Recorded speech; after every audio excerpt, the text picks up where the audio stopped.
السلام عليكم ورحمة الله وبركاته. الحمد لله نحمده ونستعينه ونستغفره ونعوذ بالله من شرور أنفسنا ومن سيئات أعمالنا. من يهده الله فلا مضل له ومن يضلله فلا هادي له. أشهد أن لا إله إلا الله وحده لا شريك له وأشهد أن محمدا عبده ورسوله. أما بعد. Pengurusi Tuan Imam Ahli Jawatan Kuasa Masjid, hadirin dan hadirat yang dirahmati Allah, alhamdulillah, saya ingat ini pertama kali saya main masjid semayang nak. Walaupun semasa saya di Turki, saya macam nak bagi mesej kepada PA saya supaya tangguhkan, kerana saya rasa macam tak sempat. Saya daripada Arab Saudi 10 hari ada mesyuarat perjumpaan mufti-mufti yang menjadi tetamu kepada Raja Salman, King Salman Saudi. Kemudian balik dan kemudian saya ke Turki. Kemudian balik ada program yang banyak di Perlis. Masa Turki itu saya tengok padat, jadi saya ingat macam nak tangguh. Tapi alhamdulillah, Allah Subhanahu wa taala takdirkan malam ni kita jumpa, dan mudah-mudahan Allah Subhanahu wa taala berikan kebaikan pada pertemuan ini. Tajuk yang diminta untuk saya sembanglah malam ni ialah tentang Ramadan, tentang persiapan menghadapi Ramadan. Walaupun mungkin sebahagian kita rasa Ramadan 2 minggu lagi, tapi pusat-pusat membeli belah dah buat persiapan dah lama.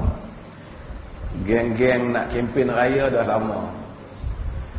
Kita kalau di Jabatan Mufti ada mesyuarat lah bila tarikh untuk tengok anak bulan, dan kemudian bila tarikh untuk tengok anak bulan Syawal sekaligus. Tarikh tu ada dah, cuma istihar je kemudian. Jadi apapun, Allah Subhanahu wa taala jadikan Ramadan adalah bulan yang semua kita menanti-nanti. Bila datang Ramadan, kita akan sembang tajuk yang sama. Cuma saya ingin ajak tuan-tuan pada mukaddimah Ramadan ini, mukaddimah perbincangan tentang Ramadan ini, menyentuh beberapa perkara yang pernah mungkin tuan-tuan pernah sentuh, dan kemudian saya akan melihat pada beberapa sudut yang lain, dan kemudian insya-Allah kita sama-sama akan cuba bersoal jawab tentang beberapa perkara berkaitan dengan Ramadan ini. Allah Subhanahu wa taala firman tentang bulan Ramadan yang mana semua orang hafal, iaitu apa yang Allah Ta'ala sebut di dalam suratul Baqarah ayat 183. Allah menyebut, ya ayyuhalladzina amanu kutiba alaikumus shiyam kama kutiba alal ladzina min qablikum la'allakum tattaqun. Wahai orang-orang yang beriman, kutiba alaikumus shiyam. Wahai orang-orang yang beriman, kutib, ditulis ke atas kamu shiyam, ditulis ke atas kamu siyam. Di dalam nuzul Quran, dalam penurunan Quran, Allah Subhanahu wa taala di peringkat Makki, iaitu di peringkat Mekah, Allah banyak menurunkan ayat ya ayyuhan nas, wahai manusia. Di peringkat Madaniyah, di peringkat Madinah, Allah turunkan ayat ya ayyuhallazina amanu apabila khitab ataupun apabila ucapan itu hanya tertentu ditujukan kepada mereka yang beriman. Artinya orang yang tidak beriman tidak terlibat dalam khitab ini. Maka tidak ada hak untuk kita orang awam mempertikaikan bukan muslim yang tidak puasa. Kenapa kau tak puasa bulan puasa ni? Dia kena jawab kata yang tu, ya ayyuhalladzina amanu. Aku tak termasuk dalam ya ayyuhalladzina amanu. Karena wahai orang-orang yang beriman, dan Allah Jalla wa'ala jadikan ada orang beriman, ada yang tak beriman. Oleh kerana usul syarak, iaitu iman, dia tak terima, maka furu' kepada tasyri', furu' kepada syarak, iaitu berhubung dengan hukum hakam, yang mana hukum hakam itu dibina di atas iman, maka dia tak kena. Maka kita tak tanya orang bukan muslim kenapa dia tak tutup aurat. Kerana khitab itu tidak kena kepada dia. Walaupun pemerintah boleh buat peraturan di atas dasar pentadbiran, tapi ia bukan hukum asal agama. Kita tidak ada hak untuk mereka suruh mereka tutup kedai pada hari Jumaat. Melainkan jika sekiranya pemerintah buat kaedah umum, tapi ia bukan arahan agama. Kerana agama kata, ya ayyuhalladzina amanu idza nudiya lis-salati min yaumil jum'ati fas'au ila dzikrillah wa dzarul bay'. Wahai orang-orang yang beriman, apabila disuruh kamu untuk salat pada hari Jumaat, bersegera mengingati Allah, wa dzarul bay', dan tinggalkan jual beli. Siapa yang kena tinggal jual beli? Alladzina amanu, orang-orang yang beriman. Orang yang tak beriman tidak termasuk dalam khitab ini, dalam ucapan ini, maka mereka tidak terkena kepada hukum ni. Demikian puasa. Demikian orang Islam kena belajar untuk hidup, kerana bukan semua tempat orang Islam majoriti. Kita pergi dalam sebahagian negara, mungkin orang keliling kita makan, kita tak makan. Kita kata jangan makan, hari ini orang puasa, tak hormat orang puasa. Soal kalau pemerintah nak kata jangan makan di khalayak awam, itu undang-undang umum, tapi bukan undang-undang puasa. Maksudnya dia boleh untuk tak makan dalam rumah dia, dalam bilik dia, sama-sama dengan dia, kedai dia nak makan, kerana hukum ini tidak ada kaitan dengan dia. Hukum ini ada kaitan dengan orang-orang yang beriman. Allah Subhanahu wa taala kata, ya ayyuhalladzina amanu kutiba alaikumus shiyam. Wahai orang-orang yang beriman, ditulis kepada kamu puasa. Puasa, orang perkataan puasa ini maksudnya dia tahan diri. Sebab itu Maryam sebut, inni nadartu lirrahman sawma. Aku bernazar kepada Tuhan Ar-Rahman saum, puasa. Yakni dia tak mau cakap. Kalau orang tak mau cakap tu sebenarnya dia tahan diri. Tahan diri tu puasa. Ramai agama mengetahui puasa, tapi puasa tu barangkali tak berapa seperti mana yang ditarifkan di dalam puasa yang disyariatkan oleh Nabi SAW. Kemudian Allah Jalla wa'ala, sebelum daripada Nabi datang pun orang puasa. Aisyah radhiyallahu anha dalam hadis yang diriwayatkan oleh Al-Imam Al-Bukhari menyebut bahawasanya kana yaumul Ashura tasumuhu Quraisy, adalah hari Ashura orang Quraisy berpuasa. Ashura tu Quraisy puasa dah. Wa kana an-nabi yasumu, dan Nabi itu juga puasa. Bila Nabi pergi ke Madinah, Nabi tengok mereka puasa, Nabi juga puasa. Dan Nabi menyuruh orang puasa. Bila datangnya Ramadan, datangnya syariat tentang Ramadan, maka Nabi tinggalkan puasa Ashura, tidak lagi menyuruh orang puasa. Siapa yang nak puasa dia boleh puasa, siapa yang nak tinggal dia boleh tinggal. Maksudnya sebelum turunnya syariat tentang puasa ini, Nabi SAW dah puasa. Quraisy yang tidak beriman juga telah puasa. Yang ini tak beriman dengan Islam, bukan tak beriman tentang kewujudan Tuhan. Quraisy beriman dengan kewujudan Tuhan, cuma tak beriman dengan Islam yang diturunkan oleh Nabi kita Muhammad sallallahu alaihi wasallam. Kama kutiba 'alal ladzina min qablikum seperti mana difardukan, ditulis kepada orang-orang yang beriman sebelum daripada kamu. Siapa orang-orang yang beriman sebelum daripada Nabi, sebelum daripada orang beriman, sebelum daripada orang Islam ini?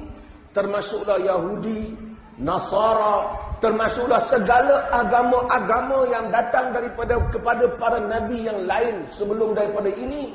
Mereka telah pun diwajibkan untuk berpuasa. Hadirin mukminin yang dirahmati Allah, Suratul Baqarah, ayat ini dalam Suratul Baqarah. Suratul Baqarah menceritakan banyak tentang perangai buruk orang-orang Yahudi. Sebab tu cerita Al-Baqarah itu, cerita lembu tu, cerita tentang Nabi Musa alaihi salam dan kaum Bani Israel. Dalam keadaan perasaan sesiapa yang membaca Suratul Baqarah akan rasa satu perasaan yang tak puas hati, ataupun rasa teruk betul lah Bani Israel ni, umat-umat yang terdahulu yang telah menentang para Nabi alaihi wassalatu wassalam. Dalam celahan itu Allah menyatakan, kama kutiba 'alal ladzina min qablikum, seperti mana telah kami fardukan kepada orang-orang sebelum daripada kamu, yakni Yahudi, Nasara, Bani Israel. Semua mereka ini telah melalui kewajipan yang sama. Allah minta kita adil. Biasanya apabila kita tak suka, kita tak mau sama langsung. Aku tak mau meluat jiran sebelah tu misalnya, kalau ada orang berkelahi dengan jiran dia. Dia tengok jiran dia beli kereta merah, dia nak beli pun tak jadi, dia beli kereta lain. Supaya tak sama, kata hati dia tak suka. Allah tak bagi kita sama dengan perangai Yahudi, Bani Israel. Tapi Allah bagi tahu puasa sama dengan mereka. Sama dengan apa yang telah Allah fardu kepada mereka. Dan mereka telah lakukan. Ini Islam. Ia satu agama yang mengajar manusia supaya adil. Hak betul-betul. Kadang-kadang orang sensitif. Orang kata benda tu sama dengan Yahudi. Bukan semua benda yang sama dengan Yahudi mesti salah. Puasa sama dengan umat yang terdahulu. Termasuk Bani Israel. Kama kutiba 'alal ladzina min qablikum. Tapi ia tak salah. Allah sebut dalam Al-Quran.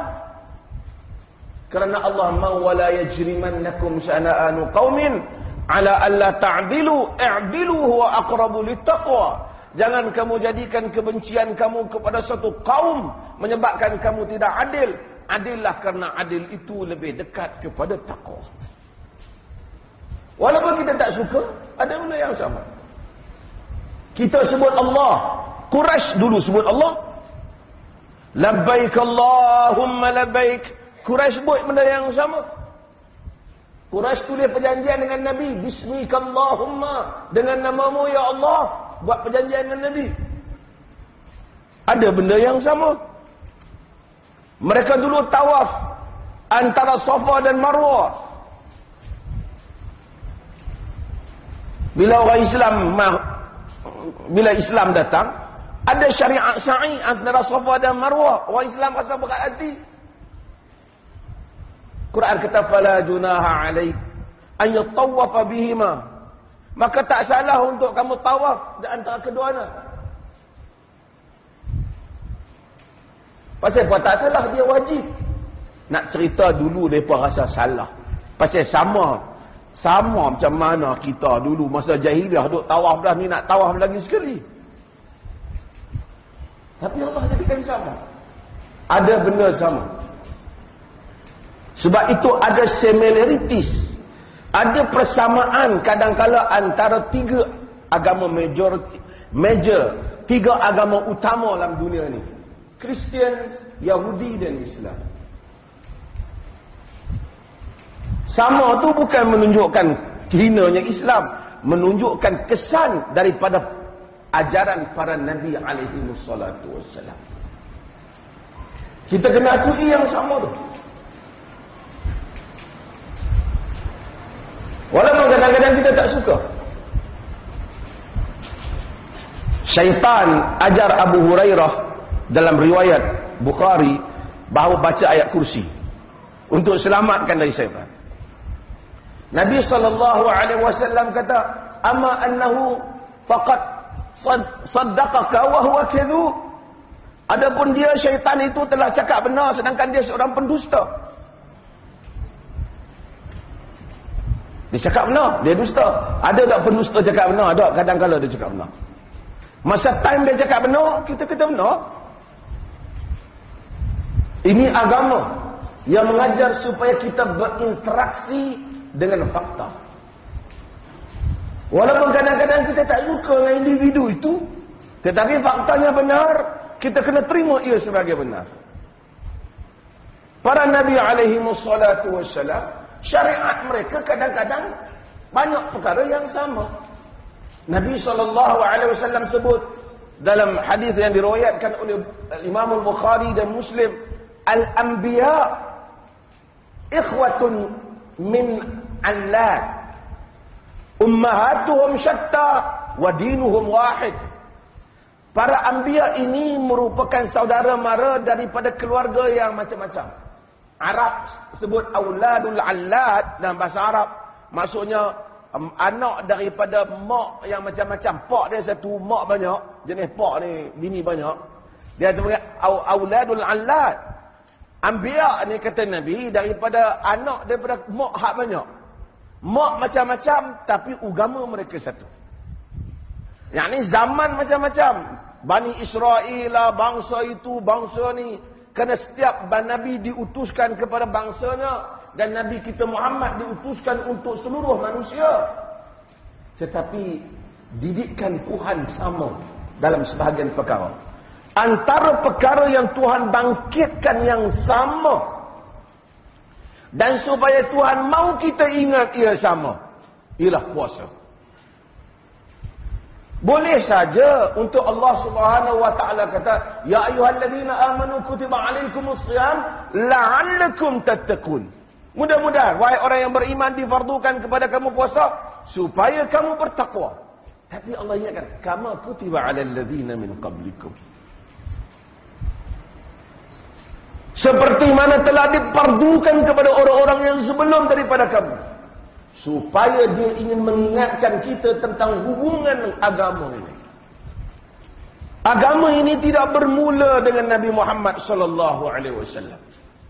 Ia telah bermula daripada para anbiya sebelum daripada itu. Qulu amanna billahi wama unzila alaina wama unzila ala Ibrahim wa Ismail Ishaq wa Ya'qub wal asbab وما أوتي موسى وعيسى وما أوتي النبي من ربهم وما أوتي النبيون من ربهم لا نفرق بين أحد منهم ونحن له مسلمون قولوا آمنا بالله وما أنزل إلينا وما أنزل إلى إبراهيم. Katakanlah kami beriman kepada Allah. Wama unzila ilaina, apa yang diturunkan kepada kami dan apa yang diturunkan kepada Ibrahim. Kepada Ibrahim, Ismail, Ishaq dan asbab, anak-anak cucu. Wa ma utiya Musa wa Isa, apa yang diberikan kepada Musa dan Isa. Wa ma utiya an-nabiyyuna min rabbihim, apa yang diberikan kepada nabi-nabi daripada Tuhan mereka. Kita kena kata kita beriman. La nufarriqu baina ahadin minhum, kami tidak membezakan seorang pun di kalangan mereka. Ini agama yang kita anut ini, yang ada hubungan antara kita dan Nabi-Nabi yang alaihimussalatu wassalam yang hadir sebelum daripada kita ini. Kemudian masa Allah sebut ya ayyuhallazina amanu, saya nak kena bagi masa soal jawab. Masa Allah sebut ya ayyuhallazina amanu kutiba alaikumus shiyam, wahai orang yang beriman ditulis kepada kamu puasa. Allah tak bagi tahu pula puasa bulan berapa. Dia tak kutiba alaikumus shiyam fi Ramadan. Kutiba alaikumus shiyam, difardukan kepada kamu puasa. Maka pada peringkat awal orang Islam puasa, dalam sebahagian riwayat 3 hari daripada sebulan. Berbagai-bagai riwayat dia berlaku secara tadarruj, secara berperingkat-peringkat, sehingga Allah Subhanahu wa taala menurunkan titah perintah untuk berpuasa pada bulan Ramadan. Dan banyak perkara dalam agama ni yang Allah Taala turunkan berperingkat-peringkat untuk didik manusia. Tanda manusia ni tak boleh. Semayang umpamanya kata Aisyah radhiyallahu anha, dia riwayatkan bahawasanya faradallahu salata hina faradaha raka'atain fil hadar was safar. Allah Taala fardu semayang, masa dia fardu semayang 2 rakaat. Sama ada pada musafir ke pada tak musafir dan musafir 2 rakaat. Wa uqirrat fi salati safar wa zida fi salati al-hadar. Kemudian Allah Taala kekalkan hak semayang musafir tu 2 juga. Cuma semayang masa tak musafir tambah lagi 2. Jadi hak kita duk semayang 2 masa musafir tu, hak tu asal lah. Yang tu asal. Dia bagi kat kita. Sebab tu setengah orang dia tak seronok. Dia rasa syok belah-belah dia kan. Nabi ni bila musafir dia qasar. Dia mungkin tak jamak. Kadang-kadang dia jamak, tapi dia sentiasa qasar. Jadi sunnahnya qasar. Setengah orang dia musafir pun Allah, dia kata bukan berat sangat pun. Buat pi lah 4. Dia bukan soal berat, tapi soal mencontohi Nabi itu sesuatu yang dituntut. Macam yang subuh kan? Walaupun taklah sama macam tu, tapi yang subuh walaupun kita tak berat, 2 lah juga, tak biarlah 4. Walaupun tidaklah sampai ke peringkat itu, tapi ini satu rukhsah yang Allah Subhanahu wa taala berikan. Allah mau orang ambil. Kemudian dia fardukan puasa. Dia letakkan kewajipan puasa ini dengan kadar cara puasa. Macam mana nak puasa? Dia bagi tahu puasa. Pada waktu sekian Nabi puasa, daripada terbit fajar sehingga terbenam matahari. Nabi puasa sebulan. Allah suruh contoh Nabi. Allah beritahu yang sebelum ni pun umat dahulu buat benda yang sama. Hadirin dan hadirat, macam mana nak puasa orang Arab tak tahu. Menurut syarak hak betul ni tak tahu, melainkan Nabi kena bagi tahu. Walaupun perkataan puasa tu dah ada. Contoh pergi jumpa orang Buddha, mereka puasa juga. Tapi mereka puasa tak makan daging. Ada puasa tak makan, minum air je. Ada puasa sayur. Tapi dia bukan puasa seperti yang disyariatkan. Kalau kita puasa, cara dia tak sah. Sebab apa tak sah? Dia pun panggil puasa. Sebab puasa itu hendaklah seperti mana yang ditunjuk oleh Nabi SAW. Masa bila kita puasa? Start daripada terbit fajar sehingga kepada tenggelam matahari. Tak, kalau kita nak start daripada pukul 12 malam, tak boleh. Tak dikira. Dia kira daripada terbit fajar. Lepas daripada tenggelam matahari, kita tak mau buka lagi. Kita kira lepas tarawih baru nak buka. Juga tak boleh. Walaupun ikut-ikut lagi lama, lagi bagus. Tapi agama tak kira macam tu. Agama kira hendaklah mengikut Nabi SAW. Kerana Quran tak sebut bagaimana puasa ni. Dia hanya sebut puasa saja. Contohnya, teladannya hendaklah ditatbikkan melalui nas dan apa yang dipraktikkan oleh Nabi kita Muhammad SAW. Sebab tu bila orang mai jumpa Nabi, orang mai tengok agama ni mudah. Lepas Allah Ta'ala cerita tentang puasa, Allah Ta'ala ceritakan tentang boleh ganti hari. Allah kata yuridullahu bikumul yusra wala yuridu bikumul usra. Tuhan mau senang, Tuhan tak mau daripada kamu susah. Allah Jalla wa'ala mau senang, dia tak mau susah. Walaupun sebahagian manusia fikir lagi susah, lagi bagus beragama. Tak. Apabila ia menepati syarat, itu yang baik di dalam beragama. Bila ada orang dia mari jumpa isteri Nabi, dia kata, Nabi macam mana? Maka Nabi tidur. Betul dia bangkit. Lepas tu dia salat. Ada hari tertentu, kemudian dia puasa. Kemudian daripada, dicerita amalan Nabi. Tu dia makan, dia gauli isteri dia. Dalam hadis seperti mana yang tuan-tuan semua hafal. Riwayat Bukhari dan Muslim. Ka'annahum taqalluha. Seakan-akan mereka rasa Allah. Mereka tak kata, mereka rasa macam tak banyak amalan Nabi ni. Dari segi perasaan mereka. Tak banyak sangat. Kemudian dia fikir balik. Aina nahnu min Rasulillah. Kita ni tak salah banding dengan Nabi. Qad ghafarallahu ma taqaddama min dhanbihi wa ma ta'akhkhar. Allah dah ampun Nabi yang terdahulu dan yang kemudian. Kita tak boleh banding dengan dia. Macam setengah orang kita kata kena ikut Nabi. Nabi lain. Dia kata. Mereka kata dah. Aina nahnu min Rasulillah. Mana kita nak dibandingkan Rasulullah? Qad ghafarallahu lahu ma taqaddama min dhanbihi wa ma ta'akhkhar. Allah Ta'ala dah ampun yang terdahulu dan yang kemudian. Sampai berita ni kepada Nabi sallallahu alaihi wasallam. Nabi tanya, mana hadap cakap ni? Siapa yang cakap ni? Dia tak condemn Nabi. Dia kata tak apalah Nabi korang pun. Pasal Nabi. Tuhan kok mana? Nabi masuk syurga dah. Dalam bahasa kita lah kan. Nabi kok mana pun masuk syurga dah. Tuhan ampun Nabi. Kita tak salah nak banding diri kita dengan Nabi nak ibadat. Kena lebih pada Nabi lah. Macam tu lah bahasa dia kok.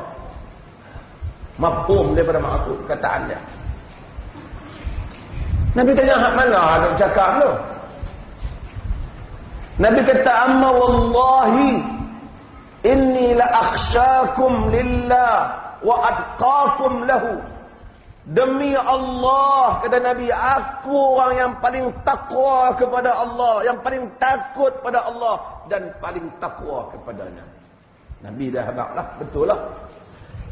Mana boleh ada orang lebih takwa pada Nabi? Aku paling takut kepada Allah, aku paling takwa kepada Allah. Walakinni asumu wa aftir wa usalli wa arqud wa atazawwaju an-nisa faman raghiba an sunnati falaysa minni. Tapi kata Nabi, aku puasa, aku buka. Pasal seorang tu kata, inni la asumud dahr wala uftir. Aku akan puasa tiap-tiap hari, aku tak akan buka dah. Seorang kata, inni la usallil laila wala anam. Aku akan apa? Aku akan semayang sepanjang malam, aku tak akan tidur. Seorang lagi kata, wa inni la a'tazilun nisa. Aku tak akan gaulilah perempuan. Maka Nabi jawab, Nabi kata, aku puasa, aku buka.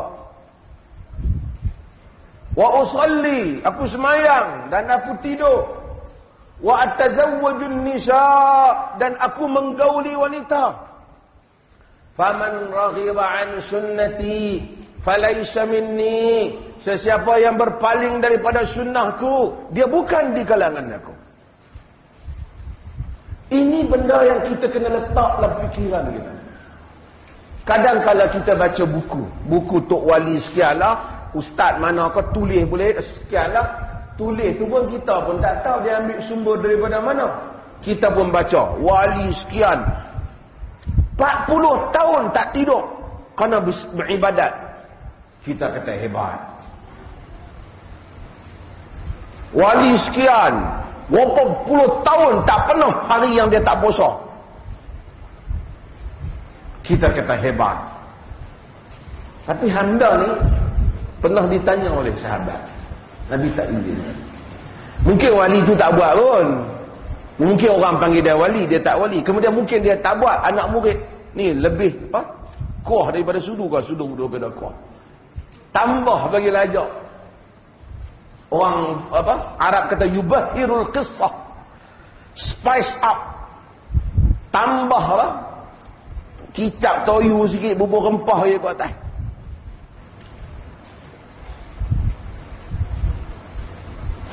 Maka orang pun baca, sebenarnya tidak ada contoh yang lebih baik melainkan contoh Nabi. Sesiapa yang lihat kepada agama yang dibawa oleh Nabi, khafif, ringan, inna dina yusr, agama itu mudah. Kerana agama yang Nabi amalkan ialah agama yang telah diturunkan oleh Allah Jalla wa'ala. Agama yang mana agama itu untuk amalan semua orang manusia, semua manusia. Sebab tu bila orang tanya nak beramal, setengah orang sekarang ni bila dia nak pergi kepada hebat. Nak bertarekat lah, nak macam-macam lah, nak yang luar biasa daripada kebiasaan. Yang luar biasa. Extraordinary religion practice. Religious practice. Pengamalan agama yang luar biasa. Dia tak ada yang luar biasa. Hak terbaiknya Nabi SAW. Sebab itu kita kena ambil fikiran kita dalam masalah, termasuk dalam puasa. Kemudian Allah Subhanahu wa taala sebut, saya nak sebut satu dua ayat nak buka soalan. Kemudian Allah taala kata, "Faman kana maridan aw 'ala safar fa'iddatun min ayyamin ukhra."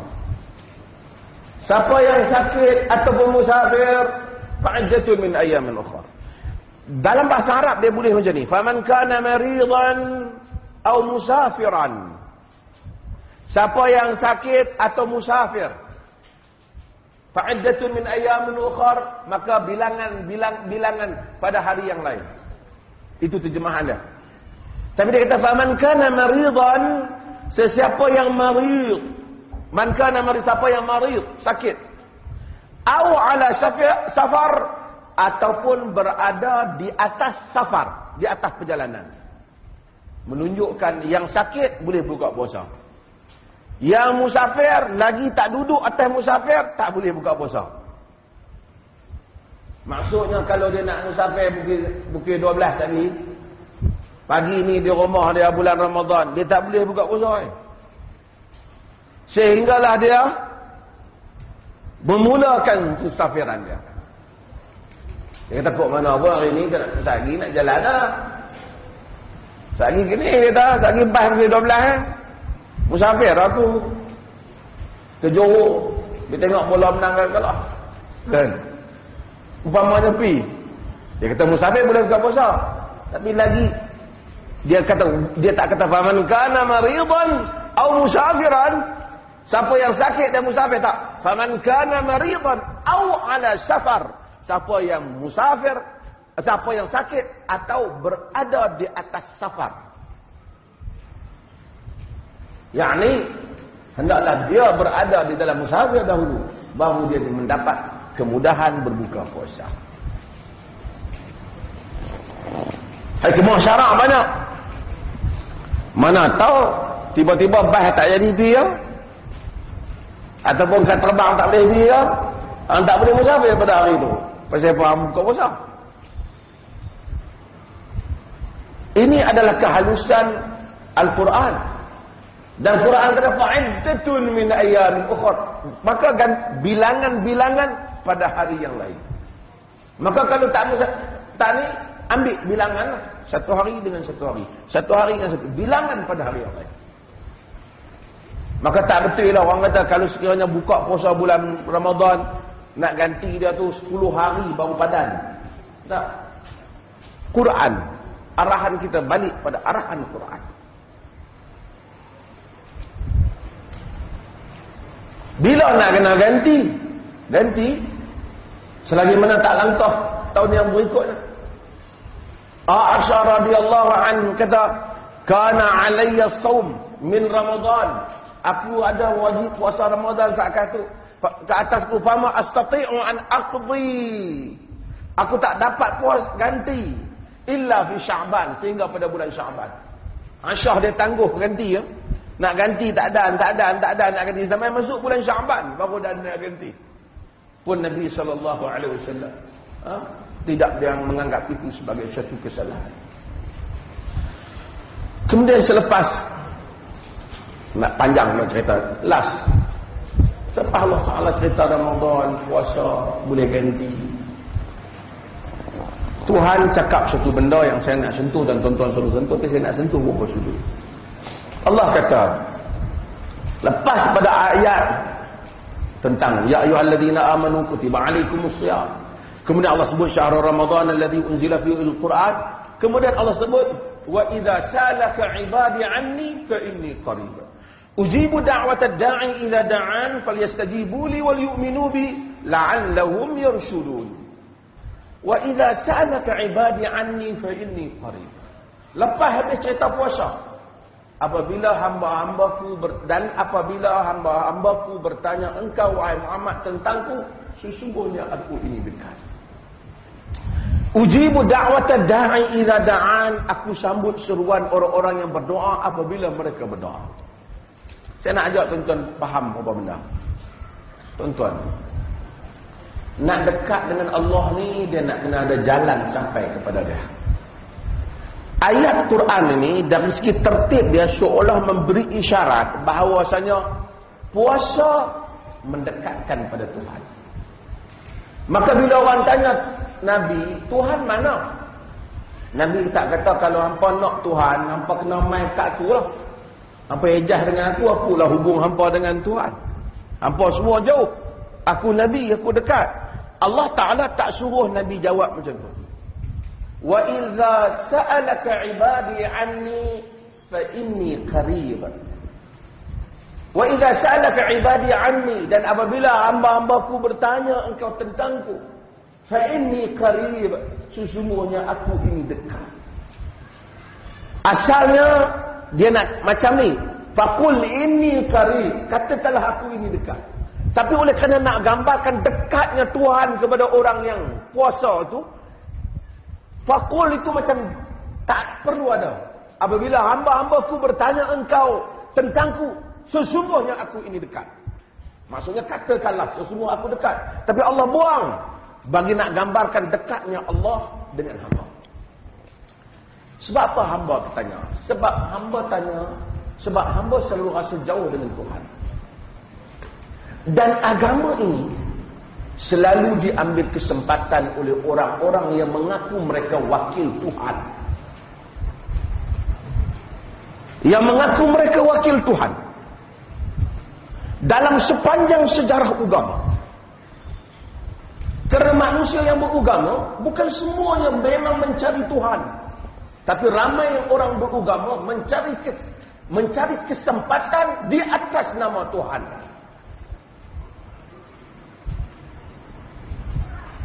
Allah Ta'ala sebut, ya ayyuhalladzina amanu, dalam surat Allah. Ya ayyuhalladzina amanu, inna kathiran minal ahbari warruhban la ya'kuluna amwalan nasi bil batil wa yasudduna an sabilillah.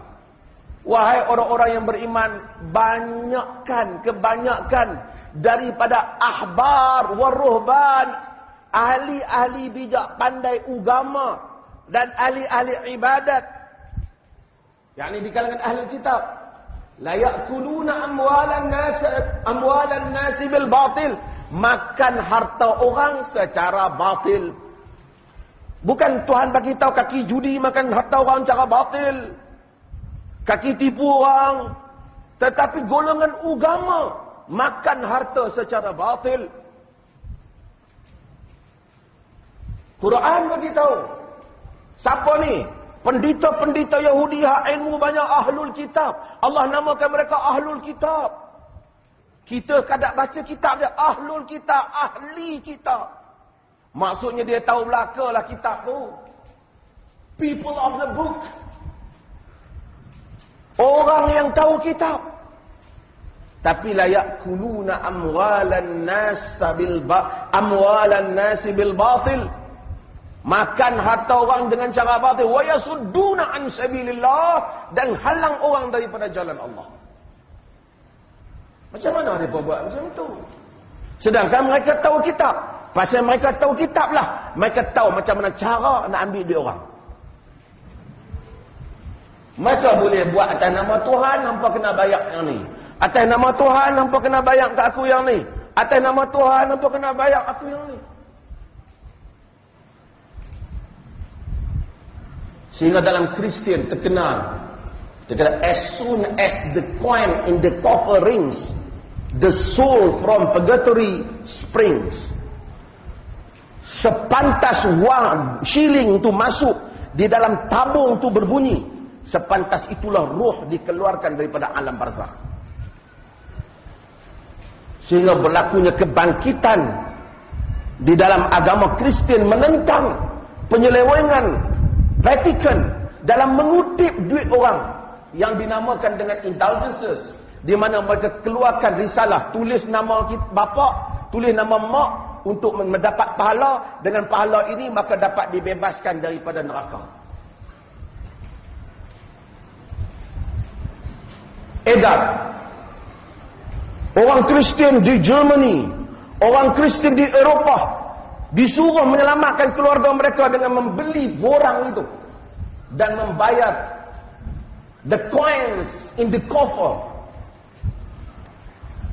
duit di dalam tabung peti itu, masukkan peti gereja itu.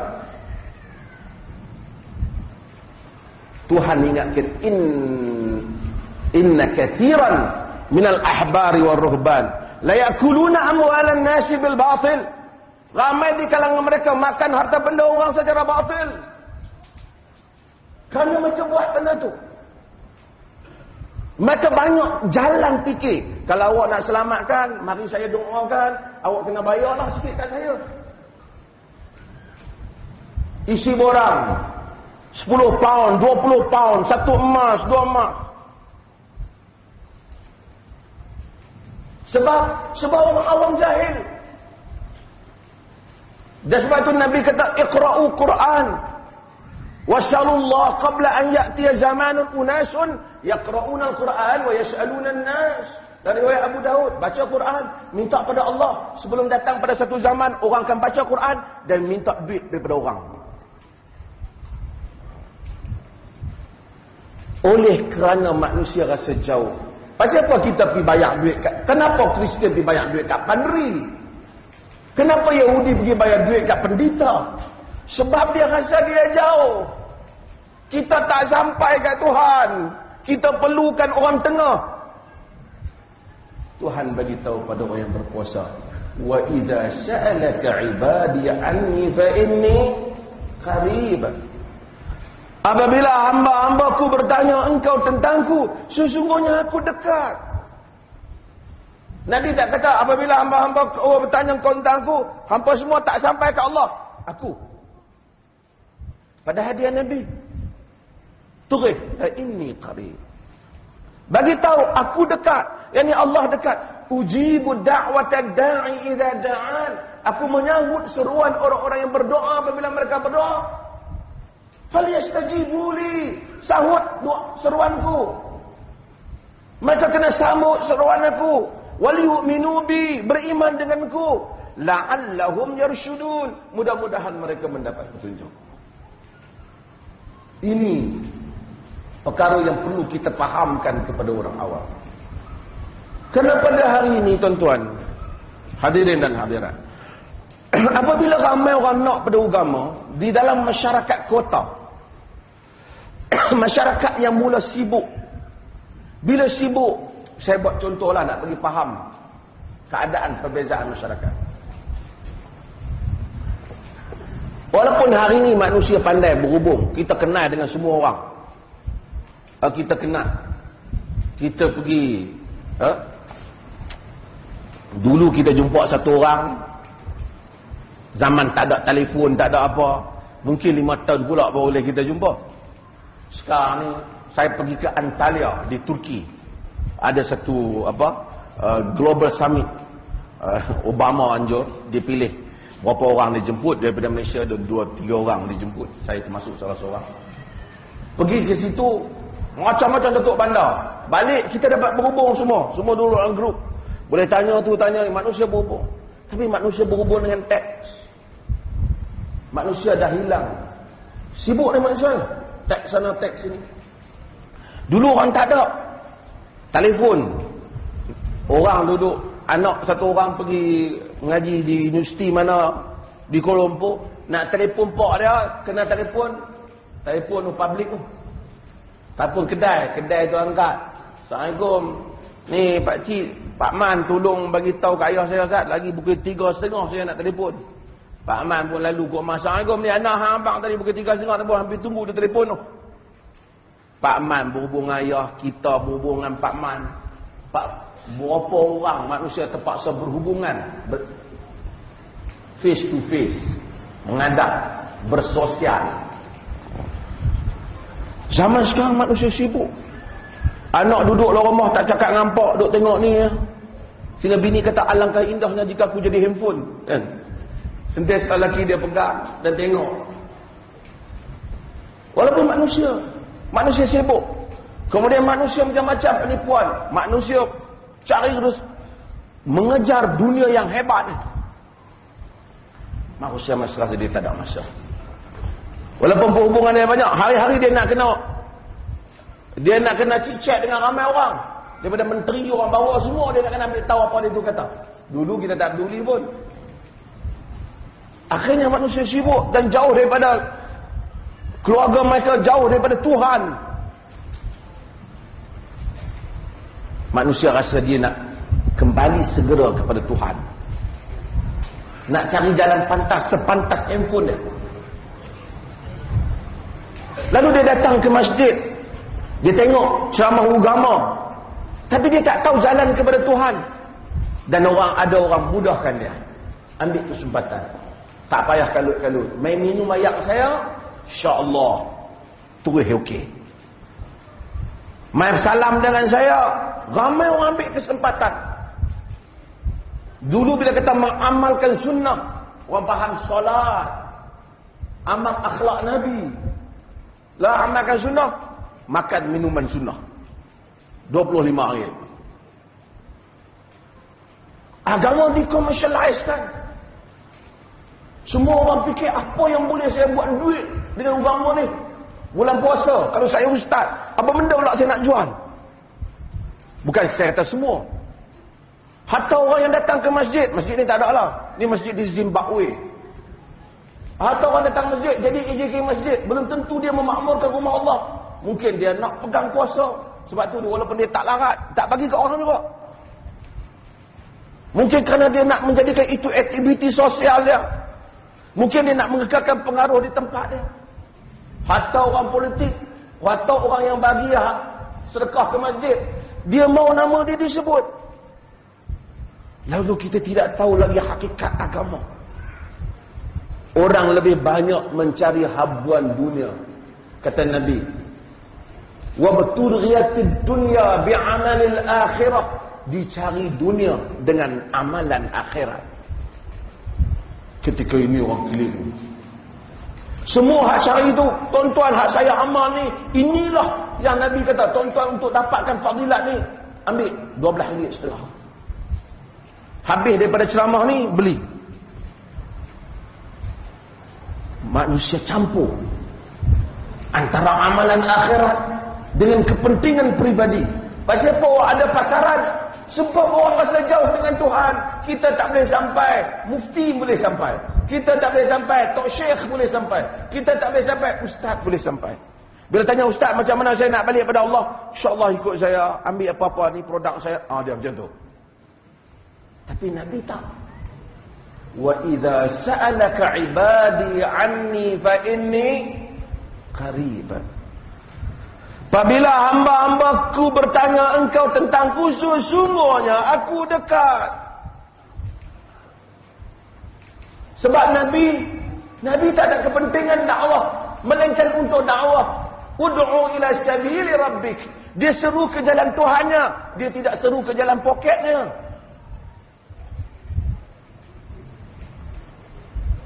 Maka sentiasa dakwah itu, ramai orang nak jadi pendakwah. Sebab pendakwah kereta cantik, makan bagus. Lepas ceramah ni saya pun dapat makan apa? Tak tahu Facebook, orang ambil gambar. Nak makan sebut. Kata Hamka. Kan? Pakai baju hebat.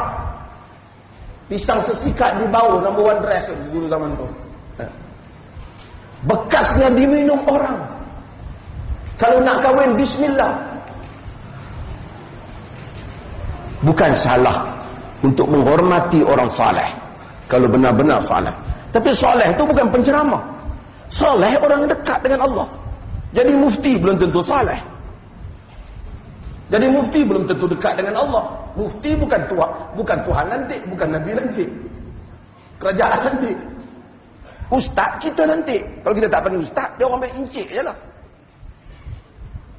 Maka dengan itu, kadang-kadang manusia jauhkan orang dengan Allah. Agama ajar. Wa idza sa'alaka 'ibadi 'anni fa inni qarib. Dan bagaimana nak menjadikan kita ni dekat dengan Tuhan, sedangkan kita rasa kita sentiasa jauh dengan Allah? Ialah dengan antaranya dengan, bukan dengan cara hanya kita duduk cakap dekat-dekat, tapi ialah dengan cara mendekatkan diri pada Allah dengan menunaikan titah perintahnya. Salah satu jalan terpantas dekat pada Tuhan ialah dengan berpuasa. Wallahu ta'ala.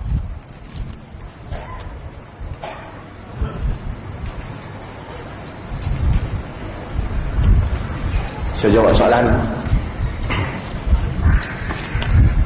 Sampai pukul berapa boleh jawab soalan ni? Permit polis.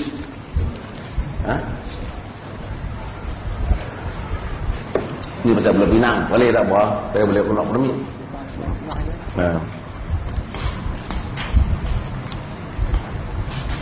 Minta jelaskan tentang hadis mauquf. Bagaimana ulama hadis boleh tentukan kata-kata sahabat sebagai hadis sedangkan sahabat tidak menyandarkan kata-kata mereka kepada Rasulullah. Ada riwayat sahabat yang hanya terhenti kepada sahabat, kita panggil mauquf. Maksud dia tak diangkat kepada Nabi sallallahu alaihi wasallam. Sebahagian kata-kata Abdullah bin Mas'ud dan seumpamanya, kan? Ma yaral muslimuna hasana fa huwa 'indallahi hasan. Apa yang orang Islam nampak baik, maka dia di sisi Allah baik. Kata-kata itu tidak marfu', tidak diangkat kepada Nabi. Jadi kita kena bezakan, ada kata-kata yang sahabat kata. Apa yang sahabat kata yang merupakan pendapat sahabat. Di dalam sebahagian mazhab, termasuk mazhab Imam Syafi'i, dia bukan hujah. Kerana Imam Syafi'i menganggap bahawasanya pendapat sahabat itu sama dengan pendapat orang lain juga, jika sekiranya tidak ada dalil yang menyokong pendapat mereka. Terkenal kata-kata Imam Syafi'i, hum rijal wa nahnu rijal. Mereka itu tokoh dan kita juga tokoh. Tetapi ada pendapat ataupun kata-kata sahabat, dia tak sanad kat Nabi, tapi kita faham benda tu mesti datang daripada Nabi. Umpamanya, jika sahabat menceritakan tentang syurga dan neraka, benda ghaib, unseen, ghaibiyat, yang mustahil dia boleh create, yang tu bukan ijtihad, bukan pandangan hukum, kita panggil mauquf bi hukmir rafa'. Dia itu mauquf tetapi hukumnya hukum dia marfu'. Pasal mustahil dia, walaupun dia tak kata Nabi kata, kita tahu benda tu tak mungkin mari daripada dia. Melainkan kita tahu bahawa dia ambil daripada riwayat Israiliyat. Seperti sebahagian daripada riwayat Abu Hurairah umpamanya, yang mana didapati dia sebut kisah-kisah yang lama yang dia ambil daripada Ka'abul Ahbar, yang mana bukan daripada sumber daripada Nabi SAW. Ini dalam ilmu hadis. Yang mesti hanya dipahami, akan dipahami oleh orang yang mendalami dalam ilmu hadis. Kemudian ada umpamanya apabila sahabat kata kunna, kami dahulunya, dia tak kata Nabi kata, maka itu dihukum rafa'. Contohnya, kunna nara al-ijtima' 'inda ahli al-mayt wa san'at at-ta'am min an-niyahah. Kami dahulunya berpendapat berhimpun di rumah si mati dan menyediakan makanan, menghidangkan makanan, termasuk dalam hukum meratapi mayat, yakni dilarang. Dia tak kata Nabi kata, dia kata kunna, kami dahulunya. Jadi kunna itu tak boleh dipahami zaman dulu. Kunna itu merujuk kepada mereka pada zaman Nabi SAW. Kunna itu rafa'. Walaupun dia tak kata Nabi kata, hukum dia hukum hadis.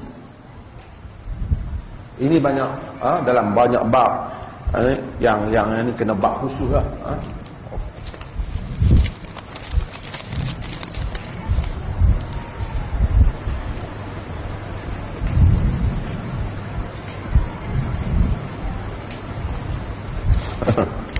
Dia tanya, adakah isnad hanya untuk orang polis, TV isnad? Itu data mufti boleh ya.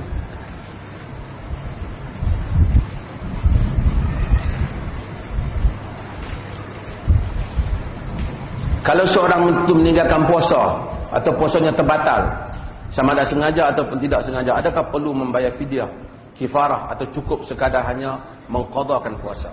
Jika seseorang itu meninggalkan puasa dengan sengaja dia tinggal, tak apa, hari ni tengok makanan sedap ya, aku tak puasa, esok boleh ganti. Pertama, dia memang wajib ganti, tetapi dia berdosa besar. Kerana bukan maksud bulan Ramadan ni, siapa tak mau puasa bulan Ramadan ganti bulan lain, tak. Hanya yang boleh buka orang yang ada kelonggaran saja. Macam sebahagian orang buat layak buruk. Kalau kita nak menggauli isteri kita juga, kita buka dulu. Lepas tu baru kita gauli isteri kita, kena sehari ganti. Kalau sekiranya kita terus gauli, kena 2 bulan berturut-turut. Dia ingat apa? Pertama, dia tak boleh buka. Hak kawan yang ajak tu salah.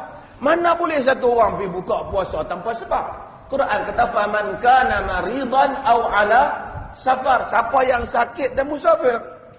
Awak tak sakit dan tak musafir. Tidak ala safar, di atas pemusafiran. Kamu tidak atas pemusafiran, maka tak boleh. Dia berdosa, dia kena bertaubat kepada Allah Subhanahu wa taala.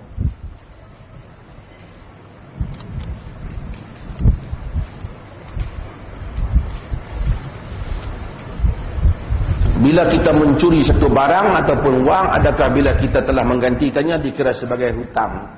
Tidak mengganti. Adakah bila kita tidak ganti balik barang yang dicuri walaupun sudah bertaubat, adakah dianggap diakhiratkan juga? Hadirin dan hadirat yang dirahmati Allah, taubat bagi yang membabitkan hak hamba. Katakanlah kita ni curi duit 24 bilion ataupun 24 ringgit, sama saja lah, curi lah, kena berganti balik lah, kan? Siapa yang curi duit orang kemudian kita taubat, kita kata lepas kita curi ni kita taubat lah. Ada simpan kat kita 2-3-40 juta. Siapa yang taubat artinya dia menyesal. Dia atas, bukan taubat ni maksudnya astaghfirullahalazim, taubat dah. Tak. Taubat artinya dia menyesal di atas apa yang dia lakukan. Tanda dia menyesal, dia mengembalikan benda hak orang tu.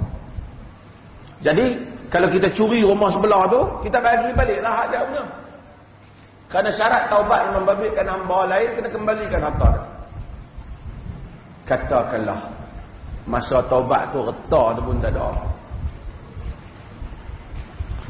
Kita taubat dengan Allah, kita mohon keampunan dengan dia, harta ni pun dah tak ada dah, kita minta Allah ampun, mudah-mudahan Allah ampun kita. Dan kita azam, kalau kita ada, kita bagi baliklah. Kalau tak ada, kita taubat. Tapi kalau kita curi harta orang, kemudian kita taubat, harta dia duduk dalam hak kita tak bagi balik, kita dah taubat dah. Kita tipu tanah orang pun 70 ekar, kawan tu tinggal selai sepinggang, kita kata akulah taubat dah habis muka, hak tanah ni aku punya lah. Kita wajib kembalikan untuknya. Jika tidak, tanda kita tidak bertaubat.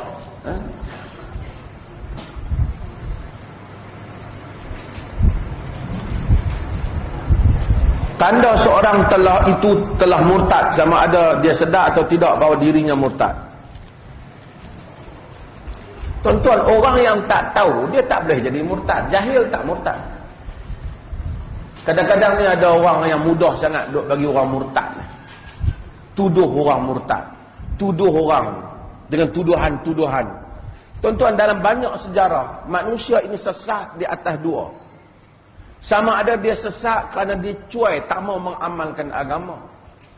Ataupun dia sesat kerana berlebih-lebihan nak mengamalkan agama. Lebih daripada yang disukat oleh Nabi. Sebab itu Quran kata la taghlu fi dinikum, jangan kamu melampau dalam agama kamu. Nabi sebut dalam hadis dan riwayat An-Nasa'i, iyyakum wal ghulu fa innama ahlaka alladhina min qablikum al ghulu fid din. Jangan kamu melampau dalam agama, kerana rosak orang sebelum daripada kamu yang melampau dalam agama. Termasuk yang melampau dalam agama, yang ceramah, yang habaq orang lain murtad. Hanya atas andaian. Melampau agama. Di dalam hadis yang diriwayatkan oleh Ibnu Hibban dan disahihkan oleh Al-Hafiz Ibn Katsir, Nabi SAW menyebut, Nabi kata, inna akhwafa ma akhafu alaikum rajulun yaqra'ul Qur'an hatta idza ru'iyat bahjatuhu alaihi ghayyarahu wansalakha minhu wa nabadahu wara'a dhahrihi wa sa'a ala jarihi bisayf wa ramahu bisyirk. Hadis Huzaifah Ibn Yaman. Nabi kata, aku paling takut sekali ialah seorang lelaki yang baca Quran. Hatta idza ru'iyat bahjatuhu alaihi, apabila sampai dia tu nampak hebatlah dengan Quran tu, nampak kaitlah dia dengan Quran tu, ceramah baca ayat sakallah dia. Wa kana ridaan lil Islam, wa kana ridaan lil Islam, dia tu nampak pembela Islam. Ghayyarahu, dia ubah, tak sama ajaran dia macam dalam Quran. Wan salakha minhu, dia keluar daripada ajaran Quran. Wa nabadahu wara'a dhahrihi, dia baling Quran di belakangnya. Wa sa'a ala jarihi bisayf wa ramahu bisyirk, dia pergi ke jiran dia dengan pedang dan dia tuduh orang lain syirik. Dia tuduh orang syirik. Hak kaki baca Quran, hak ceramah ni, hak tahan Islam. Huzaifah tanya, faman awla bisyirk, al-marmi amir rami? Wahai Rasulullah, siapa dia yang lebih dekat dengan syirik kali? Hak tuduh orang tu kah hak yang kena tuduh? Nabi kata, balir rami, yang tuduh orang syirik itulah dia yang dekat dengan syirik.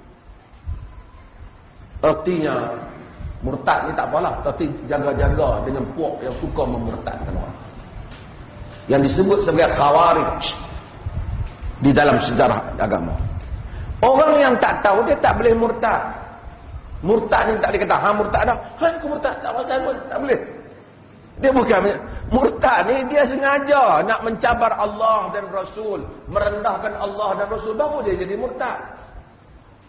Sebab itu di dalam hadis Nabi cerita bagaimana satu hamba Allah yang Nabi kata Allah ni suka dengan taubat hamba lebih daripada seorang hamba yang duduk naik kenderaan, naik unta dia pergi ke padang pasir, unta dia lari ke padang pasir. Bila unta lari, duduk padang pasir sayup lautan, nak pergi ke mana pun tak tahu, tunggu hari nak mati je lah. Kalau dah kenderaan tak ada, nak pergi kanan kiri pun tak tahu. Dia duduk tunggu nasib dia, matilah pun tengah padang pasir ni. Tiba-tiba dia buka-buka mata, tengok-tengok kenderaan dia ada balik tepi dia, mayat balik. Seronok telajak. Dia kata, Allahumma anta abdi wa ana rabbuk. Ya Allah, engkau adalah hamba aku dan aku Tuhanmu. Dia nak kata sebenarnya, Allahumma anta rabbi wa ana abduk. Ya Allah, engkau adalah Tuhanku, aku hambamu. Seronok telajak. Nabi kata, Allah lebih suka dengan taubat hamba lebih daripada dia ni. Yang sampai tersilap benda simple macam tu. Maksudnya, kata para syurah hadis, kalau satu orang tersasul, tersilap, dia tidak dikira sebagai murtad. Sebab tu kita jangan mudah-mudah murtad. Benda yang boleh ditakwilkan, tak boleh dituduh murtad. Cakap dia tu boleh faham banyak benda, kita tak boleh. Hanya kita boleh murtadkan orang tu apabila benda tak boleh diberikan apa-apa lagi tafsiran melainkan murtad. Hatta para ulama kata, kalau orang gantung salib di dada dia, itu tasyabbuh dengan perbuatan kafir yang hanya khusus untuk orang kafir. Pun sebahagian mereka kata, kalau dia tak mengagungkan agama tu, dia hanya berdosa. Melainkan dia kata dia suka dengan Kristian, baru dia tak ada hukum juga. pada sisi muhaqqiqin, ahli tahqiq.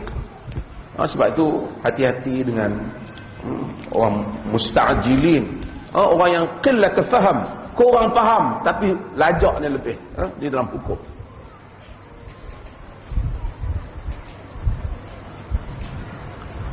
Seorang yang pekerja kilang berat yang mana memerlukan tenaga di bulan Ramadan, adakah boleh berbuka puasa sama seperti hadir orang musafir? Para fuqaha ada menyebut contoh orang yang kerja di arang batu, yang mana kerja yang susah. Kalau itulah pekerjaan dan itulah sumber dia tak ada dah. Kalau dia tak kerja yang tu, tak ada lah dia. Dan dia tak mampulah untuk dia meneruskan pekerjaan dia, melainkan dengan dia dalam keadaan tidak berpuasa, maka dia termasuk dia orang yang sakit, ataupun dia termasuk orang yang diberikan keuzuran kerana keadaan yang seperti itu. Hendaklah dia ganti pada tempat ini. Tapi kalau dia ada dua pilihan, dia boleh pada hari lain dia minta cuti pada Ramadan dan dia dapat pendapatan pada bulan lain, dia hendaklah lakukan hal itu. Melainkan dia tak ada pilihan dan itulah satu-satunya sumber makan dia, sumber kehidupan dia, maka ketika itu dia mendapat keuzuran.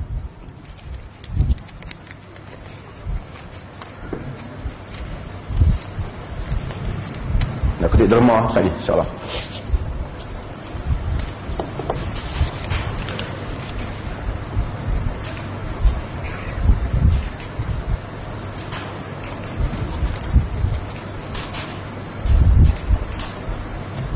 Ada soalan 60-an ni, saya jawab kemudian. Ada soalan? Ni soalan? Dengan RM1 sekali ni?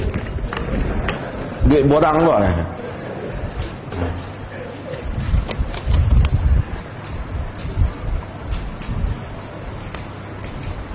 Apa hukum seorang yang suka marah terlampau? Nabi jumpa satu orang tanya, "Usini ya Rasulullah." Pesan kat aku, ya Rasulullah. Nabi kata, "La taghdab." Jangan marah. Wa karrar, dia pun minta lagi 2-3 kali, pesan kat guru. Nabi kata, "La taghdab." Jangan marah. Jangan marah. Al-Imam Al-Ghazali rahimahullah kata sebab dia ni memang kaki marah. Jadi Nabi duk pesan hal tu kat dia. Tak walai Nabi pesan benda lain. Ada orang memang kaki marah. Sebab tu bila orang tu marah juga, dia jangan cakap. Dia berdiri, dia berwuduk, ataupun dia berdiri, dia duduk. Tetapi ada bab yang kita disuruh marah.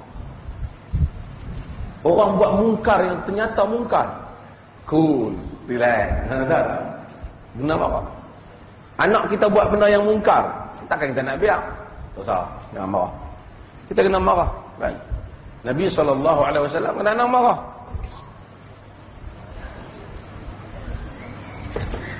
Jadi marah kerana cari redha Allah, tak apa. Cuma bagaimana kita bertindak apabila kita marah. Hendaklah bertindak dengan batas-batas yang diizinkan oleh syarak.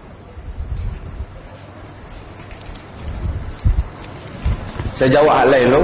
Lagi saya jawab soalan. Dia bertanya apa itu wasabi.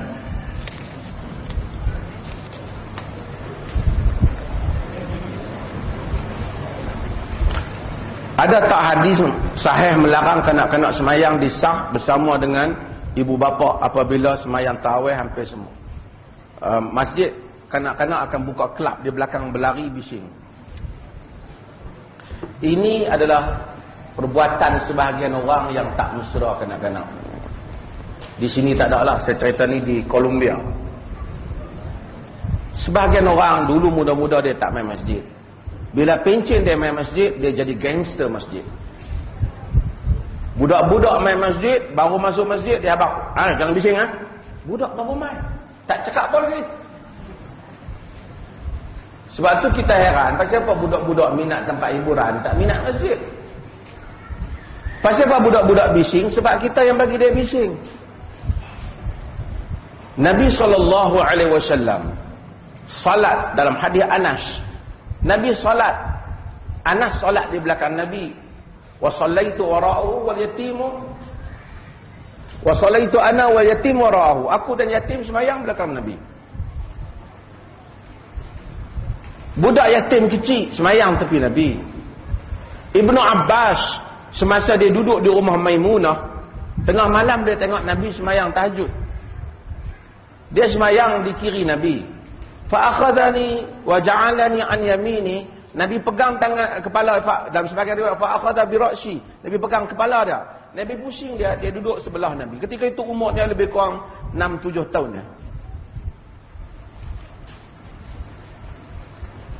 Dan ada riwayat Hasan dan Husain, mereka tu panjat di atas belakang Nabi.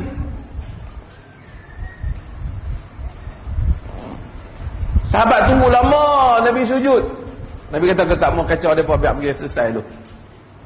Betapa Nabi. Dan ada riwayat Nabi dalam Bukhari, Nabi SAW ketika salat dukung cucu dia, Umamah binti Abi As, cucu perempuan. Dukung ketika salat. Bila nak sujud, Nabi letak. Bila nak bangkit, Nabi pegang balik. Jadi pak kan mak boleh dukung. Main-main masjid, dia kata budak-budak dia belakang. Walaupun budak tu duduklah sah tu, orang tua tu main lambat, dia tolak budak tu pergi belakang. Punya gangster. Nabi larang kita ambil tempat orang, halau orang ambil tempat dia. Atas alasan kalau budak sentuh batai satu sah. Kalau sentuh dengan khinzir pun, minta maaf sebut, pun tak batai satu sah ni. Punya kita rendahkan nilai pemikiran kita. Kononnya budak-budak ni tak bersunat, ada najis. Kita tanya dia, najis duduk mana? Najis duduk bawah kulit tu. Kalau bawah kulit dia kira, bawah kulit pakcik pun nak kena kira jugalah. Pasal apa nak kira bawah kulit dia saja? Sebab tu maka bila budak-budak duduk sama-sama mereka bising lah. Kawan ni cuik, kawan ni cuik, kawan ni. Padahal kalau dia duduk tepi pak dia, ataupun tepi mak dia, dia tak bising lah. Ketika itu dia belajar salat. Itu yang Nabi kata, muru awladakum bis salah. Suruh anak kamu semayang. Macam mana nak suruh dia? Kena tunjuk contoh dia. Dia semayang tepi kita, dia rokok tepi kita. Kalau dia main awal, dia sama dengan kita lah. Yang demikian sebahagian kita para fuqaha sebut, supaya bawa anak duduk di tepi, supaya ajak mereka. Main orang tua ni dia pun baru semayang masa pencinnya, tapi punya gangster, budak-budak belakang. Ini semua contoh akhlak yang buruk yang ditunjukkan oleh sebahagian orang yang datang ke masjid, sehingga budak-budak rasa tak mesra di masjid. Masjid Nabi memang budak-budak main pun. Kata Anas, kana Nabi idza sami'a buka as-sabi khaffa salatahu rahmatan li ummihi. Nabi apabila semayang dengar tangisan budak, Nabi ringankan semayang dia kerana Nabi kesian kat mak dia. Tapi semayang tarawih atau imam tak salah, dah ramai kan. Jadi dia semayang. Pasal apa budak bising di belakang, pak pergi bangkit pakcik tu. Pusing budak-budak ni. Pergi balik. Ambil mereka duduk tepi kita. Lepas tu kita tak mesra macam budak-budak lah ni bukan suka dah dengan masjid. Masjid jadi tempat orang tua-tua. Pasal orang tua-tua yang main gangster semua. Sini tak ada mana, ni cerita di Colombia. Yang main semua tunjuk dia punya apa? Kalau dia pelih, kita keluarkan edaran dalam khutbah, dia bagi tahu. Jangan dia tunjuk ni. Orang nak galak orang main masjid, budak main dia belajar supaya dia sayang dengan masjid.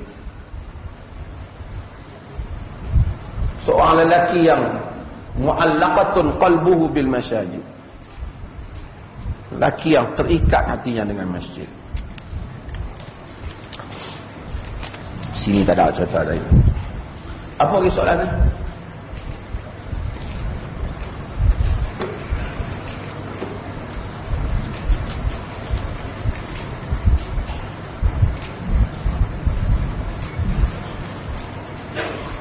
Masyarakat adakala keliru apabila didedahkan dengan pelbagai pendapat dalam agama, khususnya perbezaan hukum syarak antara mazhab-mazhab. Minta nasihat ke mufti. Masyarakat bukan keliru, tapi masyarakat dikelirukan. Sebab kita tak pergi mengaji secara terbuka. Bila main dalam masjid, tak boleh nak kita mengaji hak ni jangan Maka kita tak terbuka, sedangkan dunia Islam ni terbuka. Kenapa kita pergi Mekah kita tengok? Kita suruh tengok berbagai-bagai orang, berbagai-bagai mazhab, amalan. Kita kena belajar.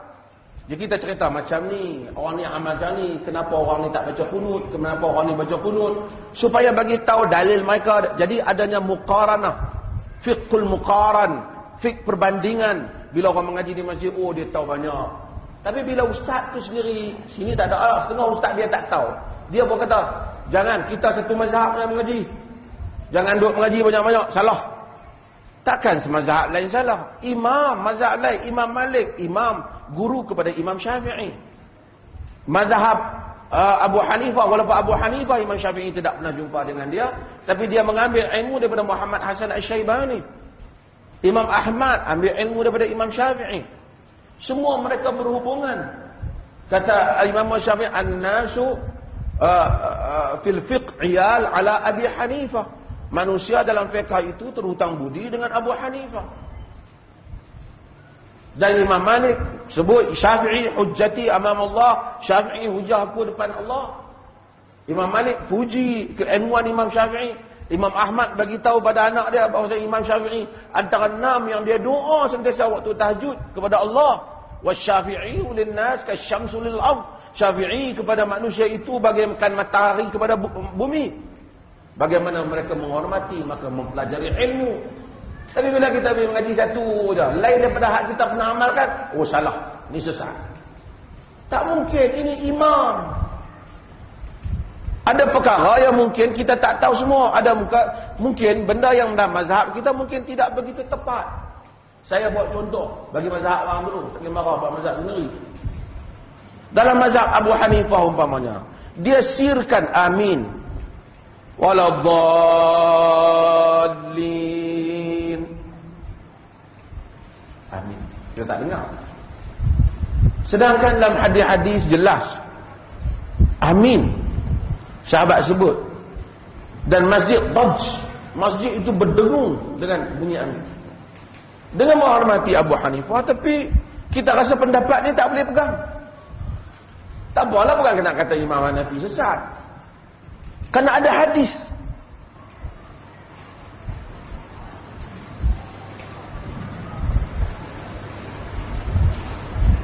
Dalam mazhab Malik umpama, dia kata bismillah tak perlu. Alhamdulillah ya. Tak digalakkan apa dalam sembahyang fardu. Kita kata pendapat dia dhaif. Walaupun dia bagi hujah-hujah dia. Kemudian dalam mazhab khilaf pula, sir ataupun jahar. Dalam kunut umpamanya, mazhab lain tidak kunut. Mazhab Syafi'i kunut umpamanya. Mazhab lain melihat dia sebagai dhaif. Tuan-tuan pergi ke Perlis, bukan kerana dia Wahabi, tapi ia mazhab lain juga tidak kunut. Oh, tak kunut. Oh, sesat. Takkan mazhab Abu Hanifah, mazhab Hanbali semua sesat. Ada orang Malaysia pergi Masjidil Haram, tak mau sembahyang di Masjidil Haram. Sebab Tok Imam tu makan wasabi.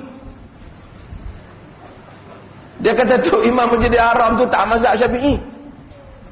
Sehingga begitu kita dijumutkan dengan fikiran keluasan agama ini. Kalau Imam Masjidil Haram, Masjid Nabi pun sesat, tinggal apa lagi? Waktu tanya, yang dia fikir lain pada dia saja Wahabi.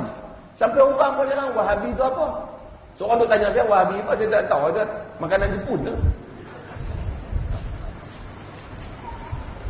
Sebab apa? Sebab tak mengaji fiqh muqaran, keluasan fiqh.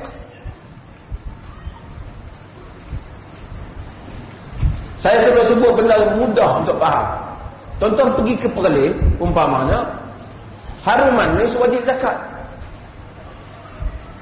Fatwa kita. Sebab memanglah tak ada dalam mazhab Syafi'i. Dalam mazhab Syafi'i padi je lah. Ataupun makanan qutul asasi atau qutul balad, makanan asas negeri. Tapi dalam mazhab Abu Hanifah, apa saja yang keluar daripada muka bumi ni yang menghasilkan hasil, maka dia wajib zakat. 80 pokok harum manis, pendapatan tuan dia 120,000. Kalau musim menjadilah, tahun ni korang jadi. Tuan-tuan pergi harum manis kena RM50 sekilo. Pasal tak ada tahun ni. Sampai RM50. Lebih kurang jangan beli lah. 40 boleh lah. Tu pun tinggi. Dia normalnya 25, 30. Tapi dia lepas ni mungkin 30 ke atas. Tokek padi berapa ribu lah dapat. Satu musim. Harum manis lagi mai. Takkan harum manis tak kena zakat. Walaupun mazhab Syafi'i kita tak kena, tapi kita pilih mazhab Abu Hanifah. Kerana itu lebih memberi manfaat untuk orang miskin. Takkan nak kata sesat boleh campur mazhab. Takkan Abu Hanifah sesat. Yang sesat fikiran kita. Sebab apa kita ni faham, kita mazhab tu pun kita tak tahu apa. Sebahagian orang dia aman. Pasal apa ambil duit orang ni? Mazhab Syafi'i. Mazhab Syafi'i mana? Mazhab Syafi'i bukan Syafi'i bin siapa kampung kita tu. Syafi'i ialah Muhammad bin Idris Asy-Syafi'i. Yang lahir pada tahun 150 Hijrah, meninggal tahun 204. Imam Syafi'i itu dia tak ada Facebook. Imam Syafi'i itu kitab dia Ar-Risalah Al-Um. Jadi tak boleh tanya ustaz amal tu mesti Imam Syafi'i. Tak. Itu ustaz kampung kita. Kalau dia kata ini kod daripada Imam Syafi'i dalam Al-Um, itu Imam Syafi'i. Kalau tidak semua orang dakwa Imam Syafi'i.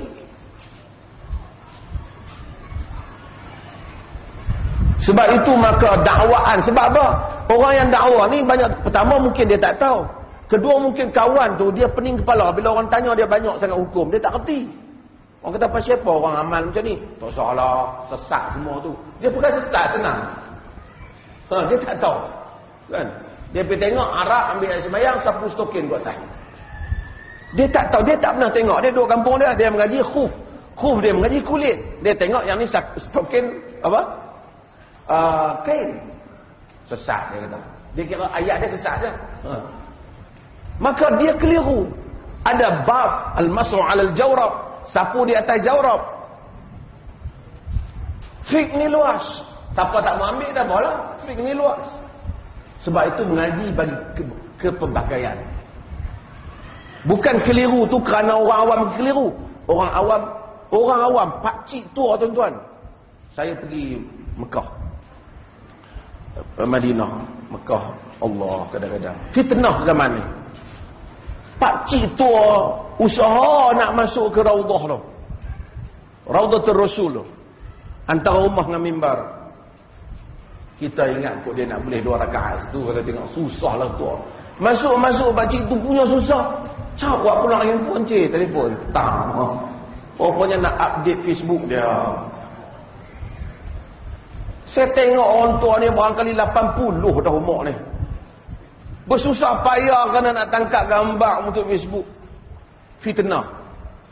Tuan-tuan, zaman dulu kita tengok komputer pun tak faham. Orang mula-mula komputer main takut meletup.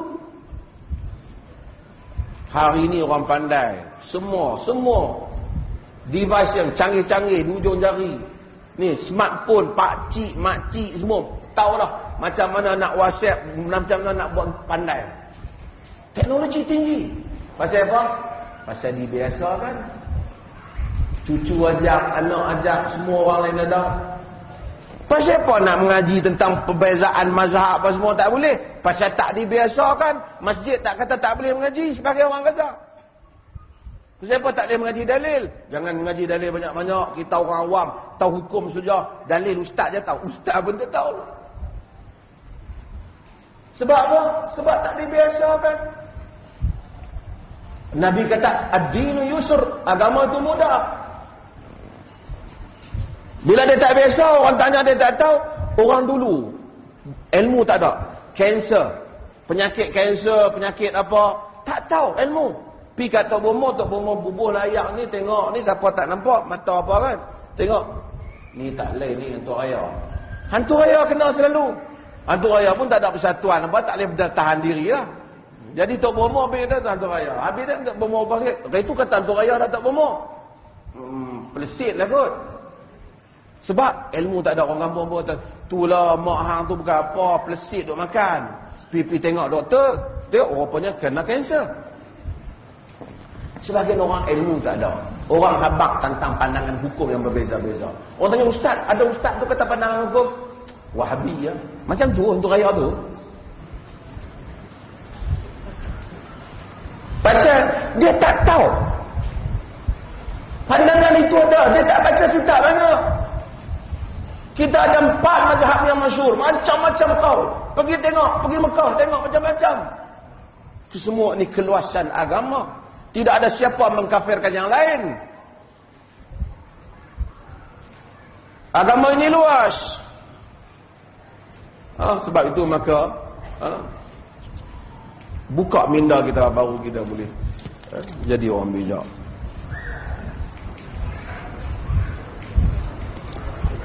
Dia tanya apa pasal negeri lain tak sama boleh. Negeri lain duduk di utara boleh, duduk di selatan. Macam tu. Apa yang tak sama tu? Depa sembahyang 6 waktu, kita sembahyang 5 waktu. Tu orang tanya yang tak sama tu apa? Orang kita yang tak sama dengan kita salah. Saya tanya dia agama turun mana? Dia kata agama turun kat Putrajaya. Oh, payah. Agama turun ni, agama turun di Mekah. Agama turun di Madinah. Kalau nak kira logik kena sama dengan yang sana lah. Tapi dia kata nak kena sama dengan hak tu, hak di mana tu?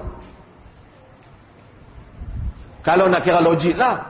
Kalau nak kira logik lah, walaupun itu bukanlah semestinya indikator yang paling tepat. Tapi kalau nak kira logik mesti kira tempat hak dia turun lah.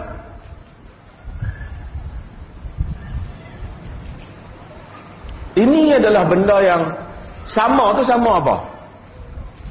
Kita hang kena amal bagi sama dengan aku ke? Hang kena amal bagi sama dengan Quran dan Sunnah. Dan inilah benda yang penting dalam hidup kita. Hadirin dan hadirat yang dirahmati Allah, agama inna ad-dina agama ini mudah. Wala yushaddad dina ahadun illa ghalabahu. Tidak ada siapa yang memayah-mayahkan agama melainkan dialah yang akan tewas akhirnya. Agama ini luas. Umat Islam ini besar. Allah Subhanahu wa taala jadikan semua dakwah kita inilah dakwah yang menyeru semua orang masuk ke dalam rahmat Tuhan. Agama ni perlu dibuka untuk semua orang. Orang di padang pasir tak macam orang universiti. Agama ada bahagian untuk dia faham agama. Orang yang sakit tak boleh semayang berdiri, dia ada peruntukan untuk semayang, dia duduk. Orang yang musafir tak boleh berpuasa, ada peruntukan untuk dia. Agama membuka dada seluas-luasnya. Semua manusia, siapa saja yang berhajat kembali kepada Allah, boleh kembali kepada Allah. Yang penting dia mengetahui syariat Allah Subhanahu wa taala. Agama bukan eksklusif untuk golongan mufti, ustaz dan tok guru saja. Agama untuk semua orang. Nak faham agama bukan kerana ada mikrofon, kena tafaqquh, kena mengaji agama. Agama tidak terhimpun dalam satu mazhab saja. Semua mazhab-mazhab Islam, imam-imam mazhab Islam ialah imam-imam yang mu'tabar. Dan mereka merupakan tokoh-tokoh yang dianggap mulia dan dihormati di kalangan umat ini dan dijadikan rujukan. Maka inilah agama din yang besar yang semua kita mengambil manfaat daripadanya insya-Allah. Terima kasih banyak kepada pihak penganjur. Mudah-mudahan Allah Subhanahu wa taala rahmati kita semua. Selamat berpuasalah lama lagi. Insya-Allah kita puasa pada berapa bulan? Berapa bulan? 6 hari bulan. 6 tu tentu dah lah. Dia Malaysia ni, dia gabung antara falak dan antara hisab dan ru'yah. Hisab dengan ru'yah ni akhirnya dia macam ni lah. Kalau hisab kata besok tak puasa, tengok bulan ni muncul dua.